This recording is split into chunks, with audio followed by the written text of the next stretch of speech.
Blogers, hari ini bareng aku Riri Karisma di program Mengenal Lebih Dekat. Hari ini kita akan berbincang asik dengan Kak Ratu Dewa, Sekda dari Kota Palembang, dan juga ada owner dari coffee shop Pojok Tembesu itu Pak Iwan, dan juga ada akademisi Kak Ade Indra. Mau tahu perjalanannya? Ikutin terus, jangan di skip, jangan lupa untuk like, comment, share, and subscribe. Come on.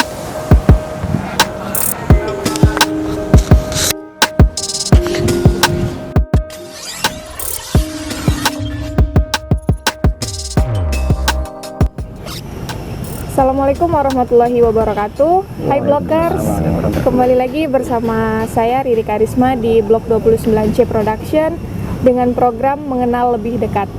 Di sini kita sudah kehadiran orang-orang hebat di Kota Palembang.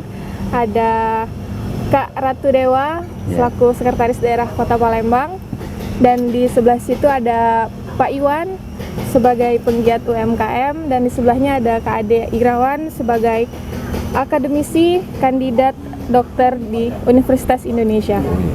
Luar biasa sekali ya.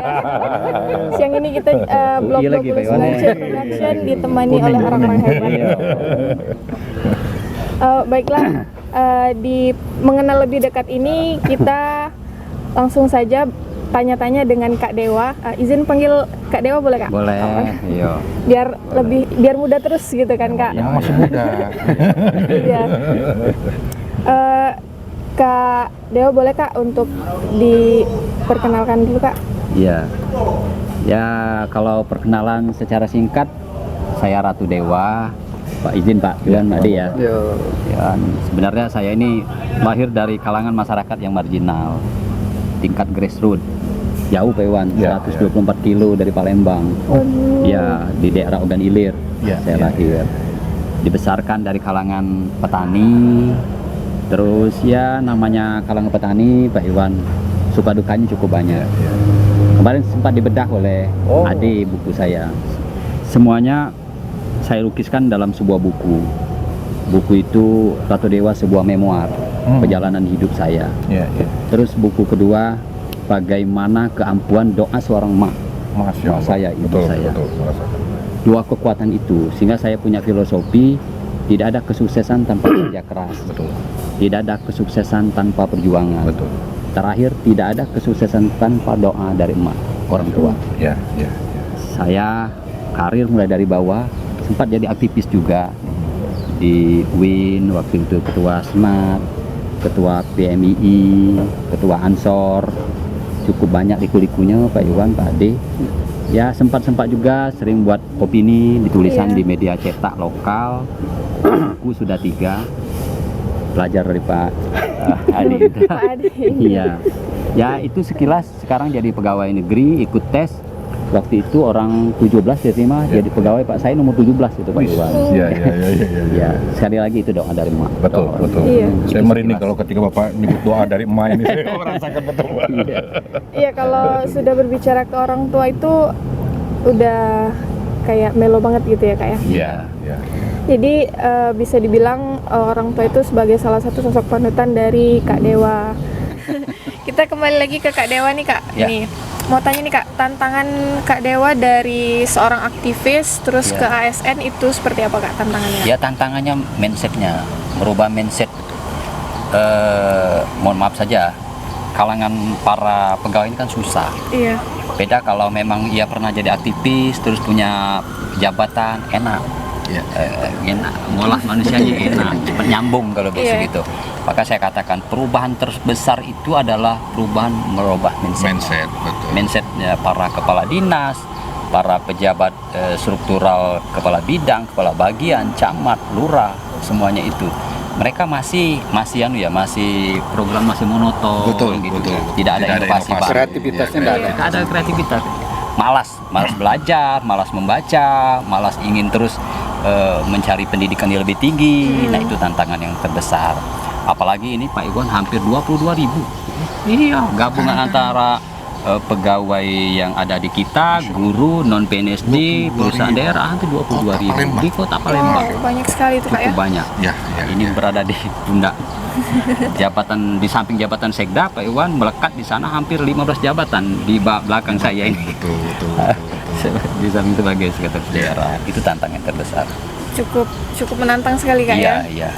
Mungkin pemuda-pemuda yang di luar sana mungkin tertarik nih Kak dengan perjalanan dari Kak Dewa kan. Cukup apa ya?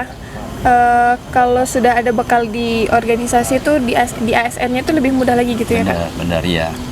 Ada sebuah buku ya, kalau kita ingat buku Nurholis Majid, saya selalu ingat buku itu karangan beliau.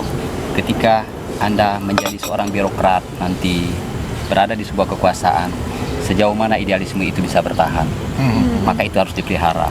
Sekali Anda memelihara idealisme, terus saja pelihara idealisme itu. Yang penting tidak masuk dalam lingkaran-lingkaran birokrasi tanpa menggadaikan idealisme. Itu saya pegang sampai dengan sekarang.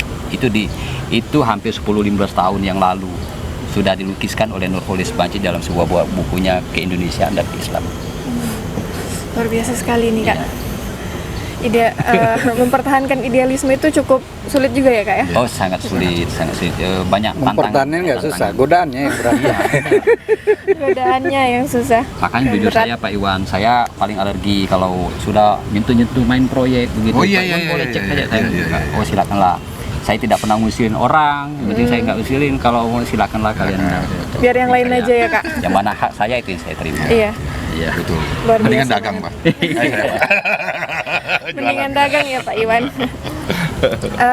Ke Pak Iwan lagi nih Pak. Ya. Gimana sih Pak? Ada nggak dari UMKM itu sendiri atau kayak sekolahnya gitu loh Pak? Untuk mendirikan UMKM itu sendiri? Sebetulnya ada ya kalau pendidikan secara resminya, tetapi kalau saya jujur terkait dengan entrepreneur ya, itu sebetulnya pengalaman yang bicara Pak. Kebanyakan saya juga otodidak ya. Kalau sekolah sih mungkin saya sekolah di bidang teknis, Pak Ade juga mungkin yang sosial politik ya, itu yang resminya. Tetapi ketika kita mengasah jiwa entrepreneur itu memang harus dilakonin gitu loh Pak. Iya. Harus dilakonin, harus dijalanin, dan pengalaman yang bicara.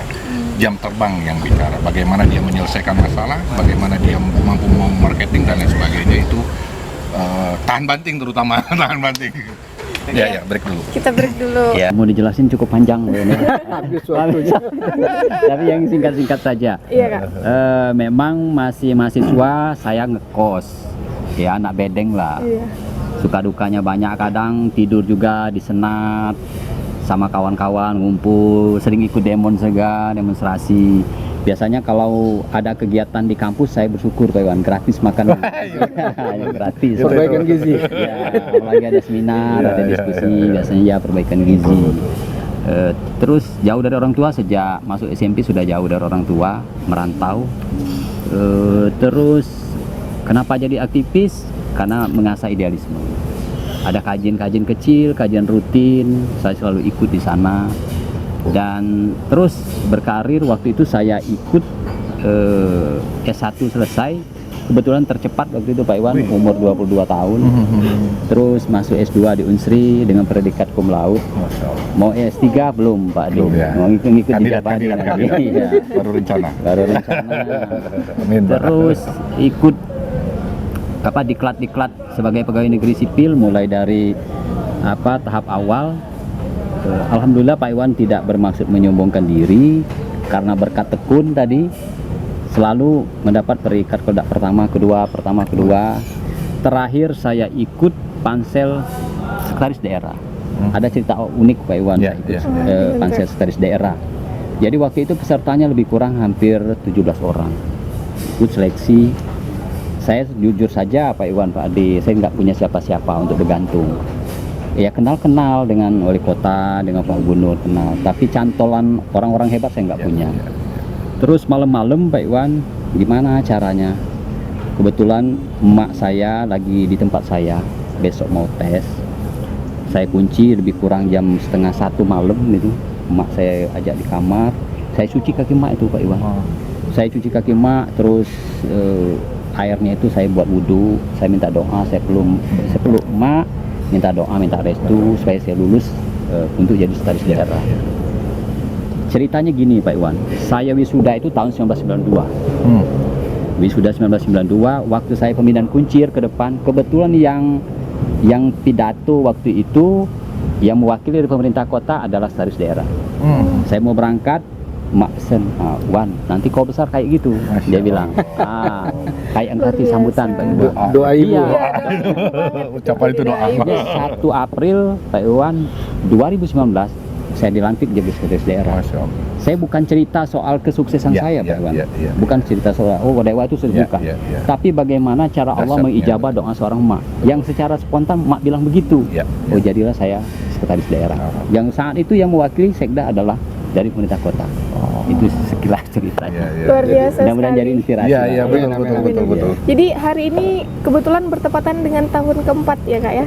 Oh iya, Setelah- tahun keempat. ya, Iya. Di 1 April Ya, hari ini 2019 ya, tahun keempat. dan sekarang kita berbincang dengan Kak Dewa di Iya. 1 April 2022. Iya, pas hari ini. Bertepatan sekali ya kebetulan. 4 tahun sebagai sekretaris daerah. Iya, sudah 4 tahun dan doa ibu yang sangat luar biasa Kak ya. Agak ya Terima kasih. ada Ya, terima kasih. makasih ya Mas. Kita ke Pak Iwan sebentar Ya, Pak. ya. Ini. Pak Iwan sebagai penggiat UMKM nih Kak, ini Pak mau tanya nih Pak, gimana sih konsep dari Pojok Tembesu ini? Kebetulan kan Pak Iwan sebagai owner dari Pojok Tembesu ini sendiri. Oh ya, baik, makasih Mbak. Jadi saya jadi terharu nih.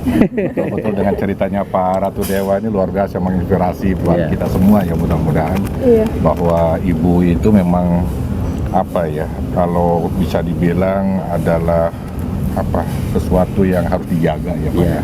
Karena memang doanya dan lain Pintu sebagainya. surga. Iya, pintu surga juga harus betul-betul ini. Alhamdulillah. Ya kami merasakan juga Pak Ratu terkait dengan doa ibu dan lain sebagainya memang luar biasa dan memang ucapannya adalah sebuah doa. Nah terkait dengan kami ini cerita kopi ya, kebetulan ini udah ini Pak, Iya, kebetulan. dicicip Oh, juga. iya, iya, iya. Sebetulnya kami juga ingin mengenalkan bahwa Pojok Tembesu ini menggagas terkait dengan mulai dari tempat kita ngopi nih Pak. Jadi kalau ngopi itu kata orang-orang kawan-kawan kita di luaran sana, kalau untuk di tempat warung kopi ini bebas mau cerita apa aja. Gitu kan. Inspirasi itu datang. Inspirasi datang. Dengan ngopi Ya. akhirnya ada ide, ada apa ide. dan lain sebagainya. Intinya sederhana kalau kami ya terkait dengan UMKM ya, karena memang kami juga memang dari kalangan bawah merasakan bahwa apalagi pandemik Pak Dewa ya, kemarin itu banyak sekali yang usaha-usaha itu mulai jatuh, mulai turun, mulai pada buyar gitu kan, karena memang pembeli terbatas dan tidak ada, tapi ya memang Jadi tantangan semakin besar tantangan gitu ya makin Pak. besar. Makanya kami ini terima kasih nih Pak Dewa yang sudah bisa hadir melihat konsep alam kami Pojok Tembesu di Kota Palembang ini. Kami sebetulnya ingin juga mengajak para UMKM, anak-anak muda sih, kebetulan anak-anak muda yang memang menjalankannya ini, jadi untuk bisa berani berentrepreneur Pak, berani berjualan, karena saya ingat betul bahwa Rasulullah mengatakan bahwa rezekimu itu 90% sebetulnya dari perdagangan, dari dagang, dari usaha ya. Selebihnya 10% itu dari produksi dan lain sebagainya. Makanya saya hanya mengingatkan kepada anak-anak muda, kita jangan malu untuk berjualan, berniaga, bahwa itu adalah sunnah Rasul. Kemudian juga apa yang mau kita jual tidak harus jauh-jauh, apa yang selalu kita konsumsi, apa yang harus kita minum setiap hari, di situ juga mungkin bisa ada sebuah nilai yang bisa kita dapatkan keuntungan. Tidak harus bikin sesuatu apa, misalnya bikin kapal tempur atau kapal perang yang ini nggak perlu harus yang ada di hadapan kita. Artinya kami mengajak anak-anak muda, apalagi sekarang nih di Pak Dewa, di Kota Palembang ini kan banyak sekali ya berjamur konsep-konsep kopi, kafe dan lain sebagainya. Saya sih hanya ingin juga mengajak mungkin dari pihak pemerintah, seperti halnya di BSI ini, di lingkungan Dinas Kehutanan ini, perkantoran Pak Ratu Dewa ini adalah aset pemerintah. Mungkin bagaimana teknisnya bahwa aset pemerintah ini biasanya ini kan berada di tempat-tempat strategis Pak Dewa. Ya kan, tetapi saya yakin ada beberapa mungkin yang mungkin masih belum maksimal untuk bisa dikelola. Kalau misalnya memang anak-anak muda diberi kesempatan untuk misalnya mengelola di lahan-lahan publik yang memang memiliki aset pemerintah dan itu mendapatkan hasil bagi UMKM-nya maupun pemerintahnya sendiri bisa meningkatkan PAD, mudah-mudahan ya Pak, itu mungkin bisa bisa menggairahkan anak-anak muda, terutama juga kami berkeinginan petani-petani kopi di Sumsel. Di sini kan ada Semendel, ada Pagar Alam, ada Lahat, dan otomatis semua orang dari sana itu dari daerah-daerah datang ke kota Palembang, kebanyakan weekend ya. Kalau weekend itu masih ngumpul di tempat kita untuk ngopi gitu ya, nongkrong dan lain sebagainya gitu. Mudah-mudahan Pak Ratu Dewa datang ke sini juga bisa menginspirasi buat anak-anak muda. Mungkin mari kita kerjasama dengan beberapa pihak agar supaya yang penting bahwa ekonomi ini berjalan. Anak-anak muda mau berjualan, mau berdagang itu apa? Iya. Jadi supaya menginspirasi anak-anak muda ya Pak ya. Iya. Ya, ini menarik nih konsep pojok Tembesu ini ada kayak istilahnya emang benar-benar di pojokan gitu ya Pak ya. Iya, betul. Jadi nuansa ini nuansa alam. Kebetulan juga di dekat hutan kota ya Pak ya, di Punti Kayu. Pak Iwan, kenapa dinamai Tembesu Tempo? Iya. Ini luar biasa pertanyaan. Jadi karena saya orang kehutanan, kita orang Rimbawan, di sini banyak orang kehutanan Rimbawan. Jadi Tembesu itu adalah kayu khas Sumatera Selatan, khas Palembang, yang memang dari dulu sampai sekarang ini banyak dipergunakan. Dulu itu dipergunakan oleh raja-raja Palembang. Yang ukiran-ukiran itu kayu Tembesu. Yang ukiran-ukiran Palembang apa segala macam itu kayu Tembesu. Memang dari dulu itu ini khasnya Palembang. Jadi memang ada filosofinya nih. Kenapa kita menggunakan pojok Tembesu? Bahwa kita masih kearifan lokal di Palembang ini jangan sampai lupa, Pak. Karena memang sudah hampir punah nih kayu Tembesu, pohon Tembesu. Makanya kita abadikan dengan nama di salah satu kampung. Saya ingat jadi orang tua saya Pak. Jadi dibagi ada 4 batang Tembesu. Betul. Saya kebagian 1 batang untuk digesek, jadikan tiang rumah. Betul Pak. Tembesu. Jadi ini robok, kadang-kadang betul Pak. Bagus dan kayunya mewah. Kayunya kuat dan memang itu nggak salah ya, raja-raja Palembang memang sudah menggunakan dari dulu kayu Tembesu itu. Jadi luar biasa sekali nih, brandnya ini diambil dari kota Palembangnya itu sendiri ya Pak ya. Oke. Kita beralih ke Kak Ade Irawan nih Kak, silakan, sebagai akademisi. Gimana nih Kak pandangan Kak Ade Irawan untuk akademisi yang ada di kota Palembang nih Kak? Iya, pertama Riri ya? Iya, Riri. Ralat dulu Riri, Ade Irawan tuh artis, kita belum jadi. Ade Indra Janiago. Oh, Kak Ade Indra ya. Oh, Kak. Jadi gini, kalau menilai agak sulit memang ya, karena kita harus spesifik apa yang mau kita lihat. Tapi kalau boleh saya kaitkan dengan keberadaan 2 narasumber ini menarik gitu. Iya. Artinya hari ini kita harusnya sudah bisa membuat terobosan jauh ke depan. Kenapa?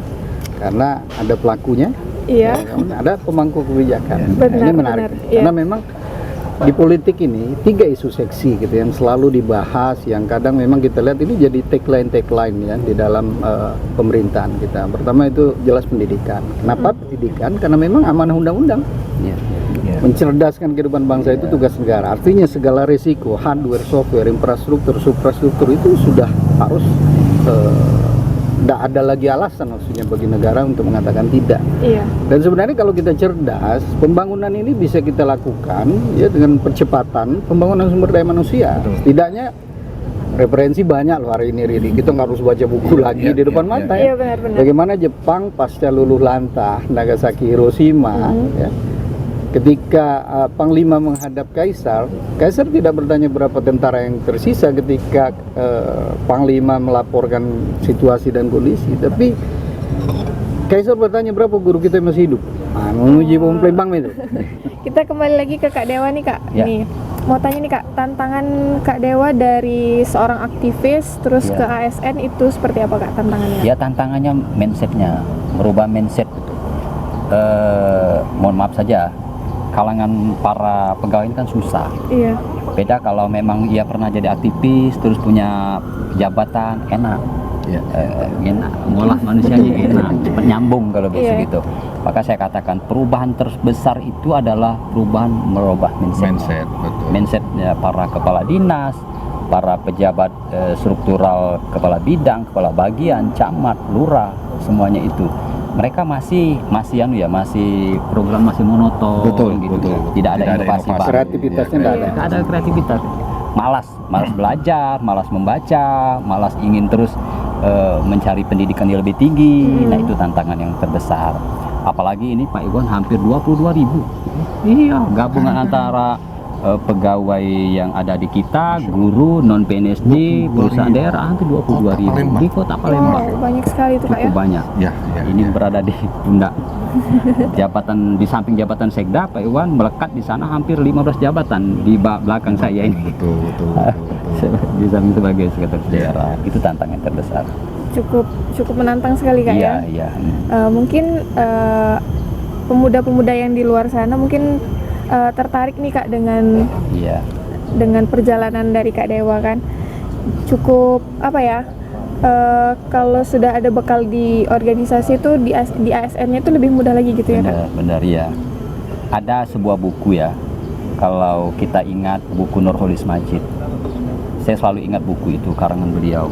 Ketika Anda menjadi seorang birokrat nanti berada di sebuah kekuasaan, sejauh mana idealisme itu bisa bertahan, maka itu harus dipelihara. Sekali Anda memelihara idealisme, terus saja pelihara idealisme itu. Yang penting tidak masuk dalam lingkaran-lingkaran birokrasi tanpa menggadaikan idealisme. Itu saya pegang sampai dengan sekarang. Itu hampir 10-15 tahun yang lalu sudah dilukiskan oleh Nurholis Majid dalam sebuah bukunya Keindonesiaan dan Islam. Luar biasa sekali nih Kak. Mempertahankan idealisme itu cukup sulit juga ya Kak ya? Oh, sangat sulit. Banyak Mempertahankan nggak susah, godaannya yang berat. Godaannya yang susah. Makanya jujur saya Pak Iwan, saya paling alergi kalau sudah nyentuh-nyentuh main proyek begitu. Oh iya, Pak Iwan iya, boleh iya, cek iya, saja. iya. Oh silakanlah. Saya tidak pernah ngusilin orang, berarti saya nggak usilin. Kalau mau silakanlah kalian. Biar yang lain aja ya Kak. Yang mana hak saya itu yang saya terima. Iya. Iya. Betul. Luar Mendingan biasa dagang, Pak. Mendingan dagang ya Pak Iwan. Ke Pak Iwan lagi nih Pak. Ya. Gimana sih Pak? Ada nggak dari UMKM itu sendiri atau kayak sekolahnya gitu loh Pak? Untuk mendirikan UMKM itu sendiri? Sebetulnya ada ya kalau pendidikan secara resminya, tetapi kalau saya jujur terkait dengan entrepreneur ya, itu sebetulnya pengalaman yang bicara Pak. Banyakan saya juga otodidak ya. Kalau sekolah sih mungkin saya sekolah di bidang teknis, Pak Ade juga mungkin yang sosial politik ya, itu yang resminya. Tetapi ketika kita mengasah jiwa entrepreneur itu memang harus dilakonin gitu loh Pak. Iya. Harus dilakonin, harus dijalanin, dan pengalaman yang bicara. Jadi intinya di dalam entrepreneur itu adalah jam terbang. Bagaimana dia mampu, mau, dan pertama sih yang harus dilakukan adalah kejujuran, itu penting. Jujur di dalam usaha itu karena apa? Karena kita ingin mendapatkan berkah dari Allah Subhanahu wa taala, bahwa bagaimana orang bisa datang ke tempat kita itu karena Allah menuntun orang-orang tersebut untuk datang ke tempat kita. Kalau misalnya ada ketidakjujuran, ada ketidakbaikan di sini, ya jauh dari semua itu kejujuran. Yang kedua adalah dia tidak boleh gengsi, hilangkan rasa gengsi. Itu yang penting, harus berani. Setiap orang ini ketika dia punya produk harus mampu dan berani untuk menjualkan, memasarkan. Kadang kan ada malu aku nang jual kopi. Iya kan gitu Pak. Gengsi aku sekolah tinggi-tinggi katanya gitu kan. Nah, jualannya itu ayo kita bisa gengsi gitu. Gengsi itu yang harus kita hilangin Pak. Mana caranya mana jadi duit kan gitu kan. Kalau udah jadi duit, iya kan Pak ya. Istilahnya apapun kita bisa dapatkan lah ya. Istilahnya kehidupan mapan, anak-anak apa dan lain sebagainya kan bisa berjalan dengan normal. Mungkin gitu Mbak Lia. Iya Pak Iwan, terima kasih. Ke Kak Ade Indra nih Kak. Ya. Bagaimana Kak pandangan Kak Ade untuk pendidikan hari ini Kak? Ya, kalau bicara pendidikan nih masih banyak masalah. Yang pasti infrastrukturnya juga masih masalah. Dalam artian belum lengkap idealnya sekolah ideal gitu. Iya. Itu satu hal. Kedua juga tenaga pendidiknya masih banyak bermasalah di kita. Artinya hari ini pengalaman saya kalau di dosen, banyak dosen pintar tapi tidak cukup pintar untuk membuat mahasiswanya jadi pintar. Ini hasil riset saya gitu loh. Nah begitu juga guru gitu. Kenapa? Sama dengan dosen. Mayoritas hari ini orang mengambil profesi guru atau dosen itu karena nggak ada kerjaan lain. Ini problem. Jarang yang betul. Oh iya, jarang orang yang tulus betul-betul ngajar gitu. Buktinya apa? Banyak mereka yang ngamen sana sini. Artinya mereka nggak fokus. Kalau mereka udah ngamen sana sini ngajar sampai 4-5 kampus, bagaimana energi bisa maksimal gitu loh. Itu fakta gitu. Nah memang kalau kita bicara ini gitu loh, tidak bisa semua kita salahkan kepada guru atau dosen. Negara juga harusnya bertanggung jawab gitu loh. Kalau negara belum bisa mencerdaskan rakyatnya, minimal dosennya cerdaskan gitu loh. Kan gitu. Ini kan kita lucu ya kan. Gubernur dapat penghargaan dari L2 Dikti, katanya kasih beasiswa. Oh saya tahu gubernur saya S3, serupiah dia nggak kasih. Ini fakta maksud saya. Ini masalah maksud saya. Udahlah, stop lah kita bohong-bohongi rakyat, kita bodoh-bodohi rakyat. Nggak ada untungnya gitu loh. Nah, ini pertanggungjawaban kita ya. Karena undang-undang jelas loh, eksplisit mencerdaskan kehidupan bangsa. Itu bagian dari tugas tanggung jawab negara. Sebenarnya negara nggak perlu ribut-ribut atau repot-repot mensejahterakan rakyat. Cukup cerdaskan. Kenapa? Kalau dia sudah cerdas, otaknya bisa kerja. Dia tahu apa yang harus dia kelola untuk meningkatkan taraf hidupnya, meningkatkan kesejahteraan. Sebenarnya itu simple. Iya, mungkin terakhir ini Kak ya, harapan untuk pendidikan yang ada di Kota Palembang ataupun yang di Sumatera Selatan. Ya, kalau saya berharap pendidikan tentu kita bicara kuantitas dan kualitas. Artinya secara kuantitas lebih banyak lagi ya. APK kita, saya tidak tahu APK kita berapa Pak Sekda hari ini? Hampir 97-an. Ya, artinya meskipun sedikit tapi masih kurang kan gitu. Angka ideal ya Pak Sekda. Nah, ini perlu kita apakan? Perlu kita pikirkan ke depan bagaimana secara kuantitas.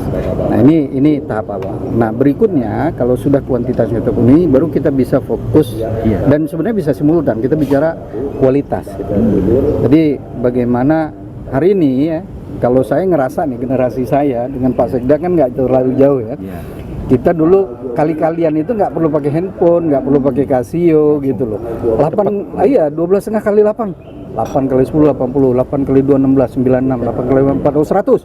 Cepat kita mengolahnya. Dan hari ini kan banyak metode-metode. Maksud saya, nah ini kembali ini di bawah kewenangan Pak Sekda tentunya, dinas terkait, dinas pendidikan Kota Palembang tentunya yang secara teknis ngurusi hal-hal terkait ini. Artinya perlu peningkatan kapasitas dari tenaga pendidiknya. Jadi jangan sampai ada tenaga pendidik dia tidak paham filosofisnya apa sih mendidik itu gitu loh. Hari ini kan dosen aja banyak juga yang nggak tahu filsafatnya. Beda antara pedagogik dan andragogik. Apa andragogik? Satu mendidik, satu ngajar. Kalau ngajar transfer of knowledge kan gitu. Kalau mendidik ya silakan tanya sama gurunya, kan buktikan omongan saya. Kenapa? Tadi banyak mereka yang belum totalitas. Nah mungkin banyak faktor yang ini juga harus dipikirkan oleh pemangku kebijakan supaya dengan meningkatnya kualitas pendidikan ini inherent dengan kualitas hidup pada akhirnya gitu loh. Kalau mereka udah cerdas, mereka akan jaga kesehatan. Berarti biaya kesehatan bisa ditekan. Ya kan? Kalau mereka cerdas, mereka bisa berpikir apa sih potensi yang ada di seputar mereka yang bisa dikapitalisasi. Ya, makanya saya bilang pemimpin ini cukup butuh dua kecerdasan Pak Sekda. Pertama, dia cerdas area knowledge-nya, artinya dia tahu wilayah di bawah kekuasaannya, sehingga apa? Dia tahu tiap daerah yang berbeda ini kebutuhannya berbeda, ya, sehingga tidak ada lagi generalisasi hari ini gitu loh. Nah, kedua, cerdas product knowledge gitu loh. Maksudnya apa? Dia tahu apa sih potensi resource yang ada di sini yang bisa dikapitalisasi pada akhirnya meningkatkan kesejahteraan masyarakat. Iya. Nah, seorang pemimpin saya pikir sederhana aja, belajarlah sama Bill Gates gitu loh. Dia tidak cerdas, dia tidak luar biasa. Pak Iya. Sekda punya itu semua. Tapi dia tahu siapa, tadi seperti Pak Sekda bilang, siapa orang-orang yang punya kapasitas, ya kan, yang bisa dia libatkan sebagai tim dia untuk memikirkan persoalan-persoalan terkait. Saya pikir kalau ini kita bisa selesaikan, Ya. selesai persoalan bangsa ini. Saya nyambung Pak Ade ya. Iya, silakan. Artinya ukuran IPM kita itu kan 3. Ya. Iya. Ya. Pertama tadi bicara soal pendidikan, Betul. bicara soal kesehatan dan bicara soal kesejahteraan. Iya. Jadi indeks pembangunan manusia kan tidak lepas dari itu. Maka kalau bicara kuantitas, tentu juga bicara kualitas pendidikan. Iya, betul. Pak Iwan, kita kekurangan guru SD itu hampir di angka 3.600. Oh. Ya. Guru SD. Di kota. Maka kalau ada yang mutasi ke Palembang, Cepat. Pak Iwan bawa berkas ke saya. Saya terima. Masya Allah. Iya, Pak Iwan. Luar biasa, Itu luar biasa. nyambung apa yang Betul, kata betul. Ade. Iya. Artinya kita baru bicara tingkat kuantitas. Maka saya sering katakan kalau bicara tentang pendidikan gratis, bicara juga tentang kualitasnya. Iya, kualitasnya. Jadi dua mata rantai yang tidak bisa di Inherent ya, Iya. sejalan. Iya. Ya. Betul. Tidak Sesuai bisa dengan data terpisahkan yang lagi. ada. Ya, betul. Oh, baik. Cocok ini. Berarti pas ya, Mang. Jadi harus dilibatkan ini tim ekonominya ya. Luar biasa sekali. Intinya harapan untuk yang lebih baik lagi ya. Iya. Iya. Untuk Pak Iwan nih Pak, harapannya untuk UMKM di Kota Palembang atau Provinsi Sumatera Selatan nih umumnya. Ya, itu tadi bahwa saya mencoba, karena gini, UMKM ini ada kawan-kawan komunitas yang memang bergerak dan dia punya kemampuan secara fisik dan punya waktu, tetapi di sisi lain juga ada beberapa komunitas atau kawan-kawan yang hanya punya aset tetapi tidak punya waktu. Iya. Jadi saya mungkin ingin bicara bahwa namanya usaha ini sekarang harus sudah kolaborasi, Pak. Kolaborasi, bagaimana meningkatkan kolaborasi, pertama dari komunikasi, kolaborasi, kerjasama, dan yang terpenting adalah ada keterbukaan, kejujuran di dalam usaha ini, karena agar supaya usaha yang apapun yang dilakukan itu mendapatkan berkah dari Allah SWT dan ada keterbukaan. Jadi ketika ini sudah komunikasinya sudah baik, transparansinya jelas, kemudian juga barulah di situ keberkahan dari Allah itu akan datang dan insya Allah hasilnya juga akan maksimal gitu, dan mudah-mudahan ini bisa dirasakan buat kesejahteraan yang tadi nyambung ya, kesejahteraan gitu kan, kesejahteraan kita semua iya. gitu. Itu mungkin harapannya, mudah-mudahan juga tidak kalah patah semangat ya, artinya kita terus berusaha, berniaga, berusaha, dan kawan-kawan yang punya kemampuan terus jangan patah semangat gitu, Mbak. Makasih. Iya Pak Iwan, terima kasih. Terakhir nih dari Kak Ratu Dewa, apa nih Kak harapan untuk Kota Palembang khususnya dan untuk Provinsi Sumatera Selatan umumnya nih Kak? Waduh. Harus jadi wali kota biar bisa menuangkan semua konsep-konsep dan isi kepala. Ya, harapan pertama saya, kalau bicara tentang IPM, Indeks Pembangunan Manusia, tolak ukurnya tidak usah muluk-muluk. Pertama bicara pendidikan tadi, yang kedua bicara kesehatan, dan yang ketiga bicara tentang kesejahteraan. Iya. Muaranya terserah, bicara infrastruktur, ekonomi silakan. Terus yang kedua, untuk anak-anak muda saya selalu pesan bahwa harus berubah mindsetnya. Betul. Apa yang kita dengar, apa yang kita serap, apa yang kita baca, apa yang kita lakukan, ini menjadi sebuah usaha, sebuah inspirasi untuk diterapkan.